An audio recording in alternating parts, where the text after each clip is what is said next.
Bonjour. Donc, nous sommes toujours dans notre travail sur le bitachon, sur la confiance.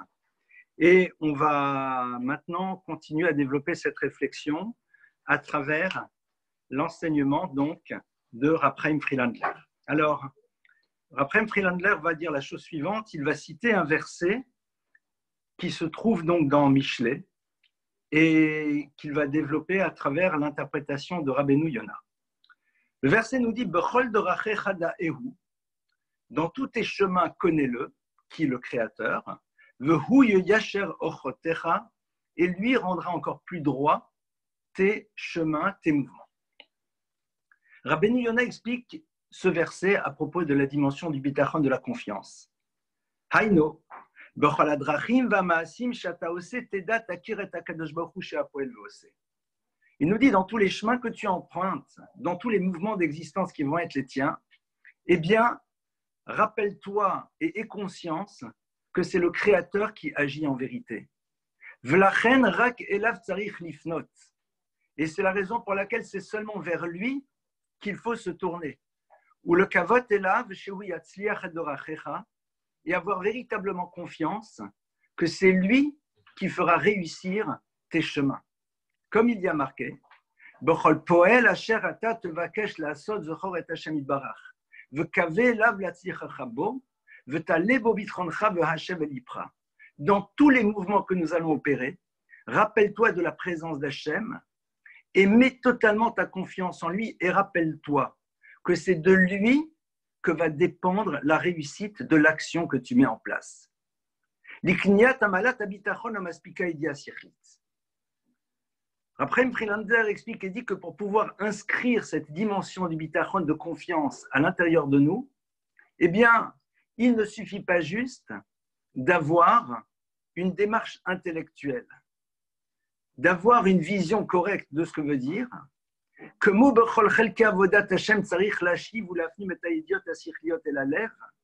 il faut faire en telle sorte que ces choses-là s'inscrivent véritablement à l'intérieur de notre cœur. Comme il y a marqué, c'est un verset qui est fondamental, qui nous dit et tu sauras ce jour-là, et tu ramèneras les choses à ton cœur. C'est-à-dire qu'il ne s'agit pas juste d'avoir une forme de conscience intellectuelle claire, que le créateur de l'univers est celui qui dirige tout, et que tous nos mouvements dépendent de lui. Il faut qu'au plus profond de nous-mêmes, ça soit quelque chose qui nous habite et qui soit présent à l'intérieur de nous. On va, si vous le voulez, un petit peu plus tard, s'ouvrir à réfléchir sur un sujet qui est fondamental là-dedans, qui est ce que l'on appelle hishtadlut ou bitachon, c'est-à-dire sur le fait qu'Hachem nous a dit que nous devons d'agir, nous devons fonctionner dans le monde, et en même temps, nous devons avoir totalement confiance en lui. On va y arriver un peu plus tard.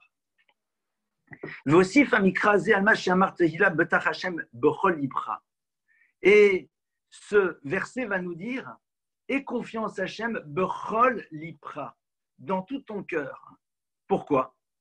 Parce que lo bekocho besirlo shel atzmo ach lo yashiv inyan habitachon el libo bipratim bechol maaseh asher yaseh al kadamar bechol dorachecha da'ehu. Le verset nous dit que bechol dorachecha, c'est dans l'intégralité de tes mouvements que tu dois avoir conscience de la présence d'Hachem dans ton existence. Il y a certaines personnes, en effet, qui disent « Oui, Dieu est présent dans l'univers, j'ai confiance en lui, je sais très bien que tout dépend. » Mais en vérité, il faut réussir à inscrire l'idée suivante, c'est que dans chacune de nos actions, quelles qu'elles soient, Akadosh Baruch Hu est présent et la réussite de chacune de ces actions va dépendre du Ratzon Hashem, de la volonté d'Akadosh Baruch Hu. Et comme il dit, ça c'est une chose qui est extrêmement importante. Bitachon bechol prat. Faire en telle sorte que dans chacun des détails, on ait confiance en Akadosh Baruch Hu et que nous sachions que tout dépend véritablement de lui. C'est vrai que ce sont des choses qui, une fois qu'on a réussi à les inscrire, eh bien, font partie d'une forme d'évidence. Mais comment est-ce qu'on y arrive? Comment est-ce qu'on arrive à inscrire cela? Eh bien, Yodea qui yesh anashim shenem el Hashem b'maaseh gadol. Après, Mfrelandler dit au nom de Rabbeinu Yona, il y a des gens, en effet, qui, lorsqu'ils sont face à de grandes choses, à des moments importants de leur existence, alors ils s'arrêtent, ils prient, ils demandent des bénédictions. Pourquoi? Parce que tout simplement, ils connaissent l'importance de la chose et savent très bien que rien ne dépend véritablement d'eux. Et comme en plus, ce sont souvent des sujets qui pour eux sont super importants, alors c'est la raison pour laquelle ils vont vraiment prier, ils vont dire avec l'aide d'Hachem, j'ai confiance en Dieu, je prie Dieu, je sais qu'Akadosh Baruch Hu a besoin d'être avec moi. Mais en vérité, B'maseh katan le iskoru et Hachem, mipnei shapoel kal beinem ou barour le datam ki ale biyadam. Mais lorsqu'il s'agit de petites choses, eh bien ces personnes ne prieront pas Dieu. Pourquoi? Parce que comme la chose elle est relativement simple, eh bien ils pensent qu'ils vont réussir à la gérer tout seuls. Par exemple, eh bien, quelqu'un qui va chercher son pain, qui a de l'argent déjà en poche, quelqu'un qui... Tout ce genre de choses-là, eh bien, on est persuadé qu'en vérité, ça va fonctionner. Il faut savoir que même dans ces choses-là, pourquoi? On n'a pas l'habitude de demander à Dieu de nous aider là-dedans parce que on est persuadé qu'en vérité, cette chose-là, on va la voir. Et au moment où il réussit à obtenir ce qu'il veut, si on lui dit, est-ce que tu penses que ce que tu as réussi à vivre et à avoir, ça dépend de Dieu? Eh bien, il va dire oui intellectuellement. Mais quelque part, il n'a pas prié pour cela, parce que tout simplement, créer cette conviction est quelque chose de difficile. Développer son bitachon, c'est tout simplement savoir prier pour des choses qui nous semblent a priori totalement à notre portée et qui sont totalement normales et qui pour nous sont du domaine de l'évident. Je vais vous donner un exemple très simple. Moi, quand je rentre de vacances et que j'ai laissé mon scooter dans le garage pendant 2 semaines, 3 semaines, au moment où je descends pour le récupérer, j'ai une petite pointe d'angoisse. Pourquoi? Parce que sait-on jamais, la batterie peut-être pendant 3-4 semaines, elle a baissé et c'est pas sûr qu'il va démarrer. Et donc à ce moment-là, évidemment, je fais la tfila. Je vais faire la tfila, Bezrat Hashem, j'espère que tout va bien et tout. Pourquoi? Parce que là, c'est une situation dans laquelle je ne suis pas sûr. Mais tous les matins quand on se lève et qu'on descend et qu'on fait les choses et que ça démarre, eh bien, on est persuadé que tout ça, c'est normal et que, évidemment, ça va marcher. Très sincèrement, je ne pense pas le matin quand je descends les récupérer dans l'ascenseur, Hachem fait en telle sorte que ça marche. Développer son bitachon, c'est être capable justement d'avoir ces mots. C'est-à-dire faire en telle sorte que quand j'arrive à la boulangerie, il y a du pain. Faire en telle sorte que quand j'arrive, elle soit ouverte. Faire en telle sorte que quand on veut démarrer, ça démarre. Évidemment, y arriver à chaque moment, ce n'est pas simple. Alors peut-être commencer par faire en telle sorte que quand ça marche, dire merci à Kadosh Baruch Hu. C'est-à-dire ressentir le fait que cette chose qui nous semble être évidente, si elle existe, c'est parce qu'il y a le Ratson Hashem, il y a la volonté d'Akadosh Baruch Hu que cette chose puisse exister. Qu'Akadosh Baruch Hu ne s'est pas opposé à ce que les choses fonctionnent normalement. Qu'Akadosh Baruch Hu n'a pas dit non. Il nous est tous arrivé un jour de vouloir faire quelque chose et puis aller un peu crever une difficulté, que sais-je. Et là, on voit que ce qui pour nous était du domaine de l'évident, Akadosh Baruch Hu dit peut-être pas tout de suite ou peut-être pas comme tu le voulais. Et à ce moment-là, on se tourne et on commence à prier. Je me rappelle, il y a très longtemps, je devais partir pour donner des conférences, je ne sais où, en province, et puis c'était dimanche matin, je descends, je vais arrêter un taxi, je vais aller à l'aéroport, enfin voilà, j'ai le billet, tout est normal. Et puis, 5 minutes passent, 10 minutes passent, un quart d'heure passe, 20 minutes passent, et il n'y a toujours pas de taxi qui passe. Et c'était l'époque dans laquelle il n'y a pas de Uber, il n'y a pas de... Et là, à ce moment-là, je prie, Akadosh Baruch Hu, je t'en supplie, fais en telle sorte qu'il y ait un taxi, il faut que j'aille là-bas, il faut que je donne mes cours. Pourquoi? Parce que dans ta tête, au moment où tu es descendu, dimanche matin, à 8h, 8h30, évidemment que je vais en trouver. Eh bien, cette chose qui nous semble être évidente, lorsqu'elle se passe, parce que de manière générale, elle se passe, être capable de ressentir une gratitude vis-à-vis d'Hachem. On était au magasin, on voulait avoir de la viande, il y avait de la viande. On voulait aller là-bas. Regardez, aujourd'hui, on se pose des questions sur l'approvisionnement. Quand on arrive dans un magasin cachère, en respectant toutes les règles, bien sûr, et qu'on trouve qu'il y avait ce que l'on veut, waouh, Baruch Hashem, Baruch Hashem. Mais pourquoi tu le dis? Parce que là, tu avais un doute. Parce que là, tu n'étais pas sûr. Et donc, à ce moment-là, tu ressens que cette chose qui est normale, voilà, il y a un magasin. Non, c'est extraordinaire.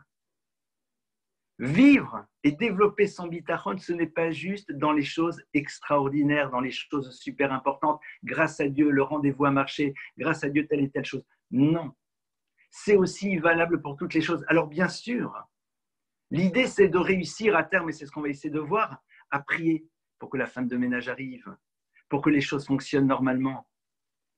Mais avant d'arriver là, parce que parfois c'est peut-être un petit peu difficile, au moins quand les choses qui sont du domaine de l'évidence fonctionnent, être heureux. Ce matin, je prenais mon petit déjeuner après la tfila. Et j'étais là en train de, avec ma tranche de pain, j'étais en train de mettre du beurre dessus. Et de me poser la question, est-ce que je vais mettre un peu de confiture ou un peu de miel? Je ne sais pas trop, en buvant mon thé. Et j'étais en train de me dire, mais tu te rends compte un petit peu?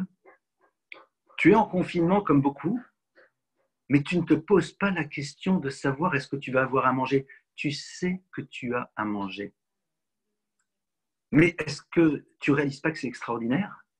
Il y a 70 ans, quand nos propres parents étaient cachés chez eux, non seulement ils se posaient la question s'ils pouvaient sortir, mais en même temps, la question de est-ce qu'on va avoir à manger, elle se posait pour eux.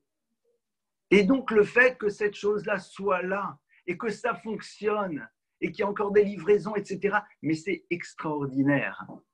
Il ne s'agit pas de rentrer dans une vie d'illuminé, mais de tout simplement ressentir à l'intérieur de soi et d'être capable au plus profond de nous-mêmes de dire merci à Kadosh Baruch Hu. L'expression de notre confiance ne va pas nécessairement commencer par la tfila que l'on va faire pour avoir, même si elle est fondamentale. Mais déjà, quand les choses qui sont évidentes fonctionnent, dire merci Hachem. Merci Hachem, le métro a fonctionné, je suis arrivé à l'heure à la gare, j'ai pu prendre mon train. Merci Hachem, le scooter a démarré. Merci à Kadosh Baruch Hu, il y avait des livraisons dans le magasin. Merci à Kadosh Baruch Hu. Que sais-je? Il y a parfois des paramètres, brusquement, et il nous est tout à tous arrivé dans la vie, d'avoir des choses surprenantes qui nous arrivent, pas nécessairement dramatiques, qui font que ce qui pour nous était du domaine de l'évidence, eh bien, ne s'est pas passé, et on était obligé de trouver des solutions de remplacement. Bechol dorachecha daehu. C'est ce que Shlomo HaMelech nous dit. Bechol dorachecha daehu. Dans tous tes chemins daehu, connais-le. Le fait que le monde fonctionne normalement et qu'Akadosh Baruch Hu ne dise pas stop, je m'oppose, non, ce matin il n'y aura pas de livraison, non, ça ne démarrera pas, non, telle et telle chose, c'est quelque chose qu'il faut savoir voir et apprécier. Quand tout fonctionne normalement, se rappeler que derrière ce fonctionnement, il y a le Ribono Shel Olam, il y a le maître du monde. Yeteramisu, plus que cela, כאשר אדם מתחזק בביטחון בהשם בשעה שעוסק בענייניו, הצלחה רוחנית במעלת הביטחון מובטחת לו בכל אופן, גם אם לא מעסיק את רצונו בדברים הגשמיים, וזה עיקר אתגר לחיי האדם, כי הקדוש ברוך הוא ברא נפשות רבות בחסרונן, שמתוך הרגשת החסרונות נחוש אנו זקוקים להשם יתברך. Explique Rav Chaim Friedlander la chose suivante. Il dit quand quelqu'un, au moment où il est en train de faire ce qu'il doit faire au quotidien, à ce moment-là, se renforce dans la confiance dans Kadosh Baruch Hu, à travers le fait qu'ils disent qu'en effet cette chose fonctionne, eh bien, à ce moment-là, il a une élévation spirituelle. Et ce qu'il est en train de faire de manière concrète est le support à une élévation spirituelle. Notre problème à nous, c'est qu'en effet, nous avons évidemment confiance dans Dieu. Nous croyons en Dieu, mais on le met à certains moments de notre existence. À certains moments, on est là. On est là en train de prier, on est là en train de lui demander. Quand les choses fonctionnent, on dit « Waouh, Baruch Hashem, Mina Shamayim, c'est extraordinaire ». Il faut être capable de le voir et de le vivre. Même au moment où nous faisons des choses normales. Dire Baruch Hashem, merci Hashem. C'est-à-dire inscrire cet état de conscience que derrière tout ce qui fonctionne dans le monde est présent le Ribono Shel Olam, le maître de l'univers. Afilou beman sheyarad l'Israël min hashamayim. Après, Friedlander nous explique et nous dit que même dans l'histoire de la manne, c'était quoi la manne? La manne, c'est ce pain céleste qui arrive et qui descend du ciel et qui se pose à côté des tentes des enfants d'Israël dans le désert, sans qu'ils ne fassent aucun effort. Et bien, même là-dedans, Gambo Natan Lahem Hashem Barach Makom Lavoda Litrazek Bebitachon. Là-dedans, Dieu leur a donné aussi la possibilité de se renforcer dans leur confiance. Pourquoi? Parce que le verset nous dit Ish al yoter mimenu ad boker. Il ne fallait pas en garder en provision. Vous êtes dans le désert, vous avez la manne qui descend. Vous commencez à en manger, elle vous rassasie, vous dites super, j'en mets un petit peu de côté pour demain. Yakadosh Baruch Hu dit non. Ish al yoter mimenu ad boker. Que personne n'en garde. Et d'ailleurs, ceux qui l'ont gardé, elle a pourri. Pourquoi? Parce que tout simplement, il devait tous les jours redemander à Hachem et prendre conscience de ce miracle. Le Talmud nous dit dans le traité de Yoma, page 76a, Shalou Talmidav et Rabbi Shimon Bar Yochai. Les élèves de Rabbi Shimon Bar Yochai ont posé la question à leur maître. Pourquoi la manne n'était pas descendue pour le peuple juif une fois par an? Pourquoi Dieu n'a-t-il pas décidé, je fais descendre un tombereau de manne pour chacun, elle se gardera, il la met de côté et tous les jours ils en mangent. Amar lahem, Rabbi Shimon Bar Yochai leur a dit, Emshol lachem mashal le ma'adavar domé. Je vais vous donner ici un mashal, c'est-à-dire une image pour que vous compreniez un petit peu le concept. Le Meler Basar Vadam Shesh Lo Ben Echad, c'est l'histoire d'un roi qui a un seul fils. Et il lui a donné tout ce dont il avait besoin une fois par an. C'est-à-dire, il est venu, on va lui dire aujourd'hui, il a fait un beau virement à la banque et il lui a dit, voilà, je te donne tout l'argent nécessaire pour que pendant toute l'année, tu puisses t'acheter tout ce dont tu as besoin. Et donc concrètement, cet enfant n'a vu son père qu'une fois dans l'année. Pourquoi? Mais il s'est dit au fond, moi j'ai besoin de voir mon père une fois par an, au moment où il va me faire mon chèque. Donc une fois par an, il prenait rendez-vous avec son père, papa, bonjour, comment vas-tu? Mon chèque. Amadou Pasak Mezonotav Becholiam Ayamak Dilpnaviv Kolayom. Alors le père a dit non, j'arrête. Maintenant, tu vas devoir venir tous les jours me voir pour me demander l'argent nécessaire pour pouvoir vivre. Af Israël Nisheshlo Arba Vechamisha Banim Ayadoek Vomer Shemal Yored Manomachar Venimtsa Kulam Metim Borav Venimtsu Kulam Kuvanim Etlibam Laviem Sheba Shamaim.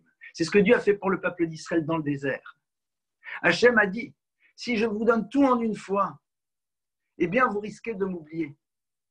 Alors le fait tous les jours de se dire waouh, j'espère qu'aujourd'hui on va recevoir la manne en quantité suffisante pour nourrir toute la maison, était quelque chose qui renforçait ce lien avec le Créateur de l'univers. C'est-à-dire que même si pour recevoir la manne il ne devait pas faire d'efforts concrets, Hachem a fait en telle sorte de faire perdurer ce lien en créant cette idée que la manne va tomber tous les jours. Et que tous les jours, tant qu'elle n'est pas tombée, tu n'as aucune certitude qu'elle va arriver. Eh bien, au fond, tout le travail que nous devons faire dans ce monde-ci, c'est de réussir à utiliser les besoins qui sont les nôtres et le travail que l'on doit opérer pour pouvoir les obtenir comme support pour renforcer ce lien avec Akadosh Baruch Hu. C'est-à-dire que chaque fois qu'on est face à une situation dans laquelle on a besoin d'obtenir quelque chose, eh bien, à ce moment-là, on doit voir dans cette situation dans laquelle on va travailler. On sait que pour obtenir, il faut que je travaille, que j'aille, que je fasse, etc. Mais le fait que cette chose-là n'est pas évidente, même si dans la logique, elle va arriver parce qu'on va faire ce qu'il faut, eh bien, c'est une manière pour nous de garder le contact avec le Créateur. Moi, j'ai rencontré un jour, je me rappelle, un homme d'affaires qui me disait, au fond, vous savez, la chance que l'on a, nous, les hommes d'affaires, c'est que tous les jours, on sait très bien qu'on dépend d'Hachem. Il dit, ça doit être plus compliqué pour un salarié, qu'a priori, voit que les choses arrivent tous les mois. Et c'est un travail qui n'est pas simple. Il dit, mais mon temps comme d'affaires, tous les jours, je sais très bien que pour que ça marche, pour que les actions soient dans la bonne direction, il y a tellement de paramètres, il y a tellement d'éléments que l'on ne contrôle pas. Même si on pense avoir tout compris, eh bien, quelque part, à Kadosh Baruch Hu, nous savons qu'il doit être présent pour que les choses fonctionnent. Cette idée-là ne fait pas de nous, comme je l'ai dit tout à l'heure, des illuminés. Les gens pensent que dire j'ai confiance en Hachem, avec l'aide d'Akadosh Baruch Hu, ça fait genre, ça plane pour moi, vous êtes des illuminés. Pas du tout. Pas du tout. Pas du tout. Ça ne fait pas de nous des illuminés. On se lève le matin, on part, on va dans notre voiture, on prend le métro, on va travailler, on va étudier, on s'occupe de la famille, mais on est capable de voir que quand ça marche, c'est extraordinaire. Et que c'est quelque chose de fabuleux. Et cette dimension-là, elle doit exister dans tous les domaines. Elle existe aussi dans l'univers de la mitzvah. Afalpi shachare mitzvot tzarich lirdov ve'ishtadut להשיג אותן היא מצווה. וככל שהרבה להשתדל כן ייטב, אבל אחרי השתדלות לליל לדעת שההצלחה היא ביד הקדוש ברוך הוא. Eh bien, il en est de même aussi dans l'univers des mitzvot et des commandements. Nous devons faire des efforts pour pouvoir réussir à faire des mitzvot. Par exemple, une mitzvah que l'on adore, enfin on adore toutes les mitzvot, mais par exemple, cette mitzvah des Arba Minim, d'avoir ces 4 espèces avec le hétrog. Eh bien, chaque année, on sait, on est là, on cherche, on voit, et on trouve. Eh bien, il faut savoir que derrière cela, il y a aussi la présence d'Akadosh Baruch Hu. Y être capable d'avoir de la reconnaissance, parce que même si je l'ai trouvé, est-ce qu'il va rester en bon état? Est-ce qu'il ne va pas tomber? Est-ce qu'il ne va pas se casser? Ça ne va pas créer chez nous des angoisses. Et donc, dire merci à Hachem de pouvoir avoir cette possibilité d'accomplir cette mitzvah. Regardez, nous on le voit parfaitement, par exemple en France, à travers la fête de Sukkot. Quand on se retrouve dans la Soukha le premier soir et qu'on voit qu'il ne pleut pas, on est là, et quelle reconnaissance on a vis-à-vis d'Hachem. Merci Hachem de nous avoir donné la possibilité de faire cette mitzvah. Merci d'avoir fait en telle sorte que même si le ciel était gris et qu'il y a eu quelques gouttes, mais nous avons quand même réussi. Et donc voir même dans les mitzvot et la possibilité que nous avons, eh bien le fait que Hachem nous donne cette possibilité de le faire et avoir un remerciement vis-à-vis de lui. Ressentir de la joie. Dire merci Hachem. Vous savez là, aujourd'hui j'ai le bonheur de pouvoir partager avec vous un enseignement. Merci Hachem que le téléphone y marche, que le Zoom y marche, qu'on fonctionne bien, qu'on est en bonne santé, qu'on arrive à se parler les uns les autres. Ressentir profondément cela, évidemment. Il y a des périodes dans lesquelles on le vit de manière plus forte et plus intense, c'est vrai.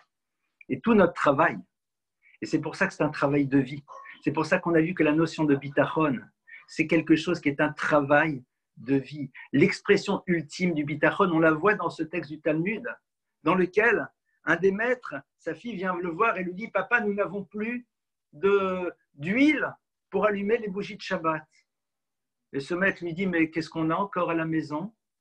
Et sa fille lui dit « On a un peu de vinaigre. » Il dit « Allumons avec du vinaigre. » Et il dit « Mishamar le shemen sheyadlik, yomar le chometz sheyadlik. » Celui qui a dit que l'huile peut faire une lumière et que quand on allume avec de l'huile, eh bien la flamme brûle, dira la même chose au chometz, dira la même chose au vinaigre. Pour lui, le fait que lorsque l'on met de l'huile et ça brûle, c'était l'expression de la volonté d'Hachem. Et donc, dans ce cas-là, si la volonté d'Hachem, c'est qu'à travers quelque chose d'autre, ça brûle, eh bien aussi la flamme brillera. Ça, évidemment, si nous-mêmes on le dit, en tout cas, moi, évidemment, ça ne se passera pas parce que ce ne sont que des postures qui ne correspondent pas encore véritablement à ce que l'on est au plus profond de nous-mêmes. Mais de manière la plus aboutie, c'est ça ce bitachon. Alors, faisons ce travail ensemble, d'essayer non pas juste de prier à Kadosh Baruch Hu pour des grandes choses, mais même pour des petites choses. Et même si pour l'instant on n'arrive pas à prier pour ces petites choses déjà, dire merci quand les choses fonctionnent. Merci que la machine tourne. Merci que le Kenwood fonctionne. Merci que ces choses-là fonctionnent. On se surprendra un petit peu au début parce qu'on se dira, mais ça va? Non. Hachem a créé un monde de la nature. Hachem a créé un monde qui fonctionne. Et le fait qu'Hachem dise, ça continue à fonctionner normalement, eh bien, c'est déjà quelque chose d'extraordinaire que nous devons essayer d'inscrire profondément à l'intérieur de nous. Voilà quelques idées sur cette notion que nous continuerons à développer ensemble, Bezrat Hashem, dimanche, lundi, toute la semaine prochaine, on continuera encore et encore, Bezrat Hashem, à rentrer plus profondément dans cette notion de bitachon. On se retrouve pour celles et ceux qui veulent à 12h30 pour une demi-heure de cours sur le travail sur le don. Bezrat Hashem à 14h et non pas 15h, puisqu'il y a maintenant 2 heures de différence avec Israël aujourd'hui à 14h, un cours spécial de préparation pour Shabbat. En tout cas, je nous souhaite à toutes et à tous une excellente santé, que pour tous les malades, il y ait une refoua shlema gmura, plein de bonnes choses, Bezrat Hashem, et à tout à l'heure. Kol Tov.